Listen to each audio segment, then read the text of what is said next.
you have an unusual background for someone in your role. You were a writer, an attorney. Would you explain how you made the progress from being in the courtroom to doing this kind of work? Sure, no, absolutely.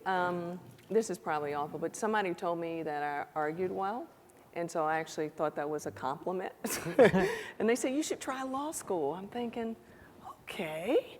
And I got a paralegal degree first, and it's about a 6-month program, and decided I wanted to go to law school. And so it's really been an interesting combination of law and communications. And I will tell you, it has been extremely, extremely helpful. And the reason why it's been helpful is that, one, some of the cases that we get involved in, they have a legal background. So I have a good foundation coming into it about what I can say, what I can't say. Right. It always makes the client feel comfortable as well. And then also, too, there's skills that are very much transferable that I found out. I didn't know at the time, but when I was at the U.S. Attorney's Office, I was a prosecutor. And I had the opportunity to stand up and argue in court. And so that develops skills for you to be able to speak on your feet.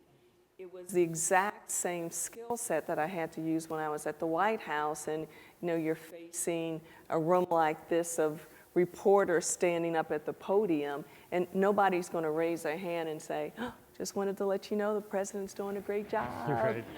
Nobody does that, and so it was really good practice to be able to, feel somewhat comfortable getting up to the podium and being able to brief, while the president and 10 other cabinet members are listening. But how did you make the jump from law into communications? It wasn't, I would like to say that I had some strategy and plan, but honestly, it wasn't. I was, I'll tell you a funny story. I was all set to go to this law firm in New York called Rogers & Wells. And I was actually supposed to leave, I think, 2 days before. And my buddy called me up and she said, why don't you come down and have lunch? And that was the Iran-Contra investigation with, I don't know if you guys remember it. It was President Reagan, arms for hostages. Okay, people are nodding. Yes, yeah, right. yes. And so I had actually got my apartment here in New York. I was ready to go, and my buddy said, why don't you come down and, have lunch with me? And I said, oh, okay. And she was just going to say bye. So she casually got into a conversation about, how do you think we're doing on our messaging and communications? And I'm usually not a shy kind of gal. So I said, I don't think you're doing a good job. I think you need to do this, you need to do that. And then she brought in 2 or 3 other attorneys. And I said, well, okay, actually, it's kind of really not good. It really does suck. You need to do this. And so the next day, I got a call from Judge Walsh, who was the independent prosecutor there. And he said, can you come in and talk to me? I'm like, oh God, my best friend, she lost her job. This is horrible. I shouldn't have said that they suck. I mean, it was really bad. And so he just called me in the next day and said, tell me what you think we can do. Tell me why you think we suck. And I said, please stop using that word. I don't know if those were my exact words. And so I told him, and he said, well, I want you to come work for me. And I said, well, sir, I already have a job. I'm working at Rogers & Wells. So he said, Bill's firm? I said, well, who's Bill? He said, well, Bill Rogers. I'm like, I was a summer associate. I didn't know Bill.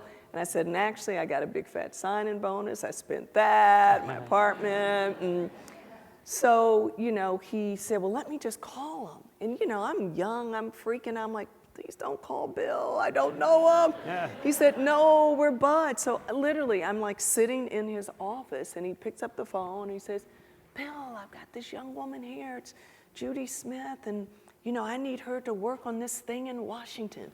Scandals don't happen that often in Washington. Huh? Right? Well, we know that's not true. And he said, well, no, I'm looking at her. She's scheduled to come in 2 days. We need her. And so I'm not really sure what went on, but he said, so, Bill, you remember that Johnson case we worked on years ago? I don't really know what transpired during that case.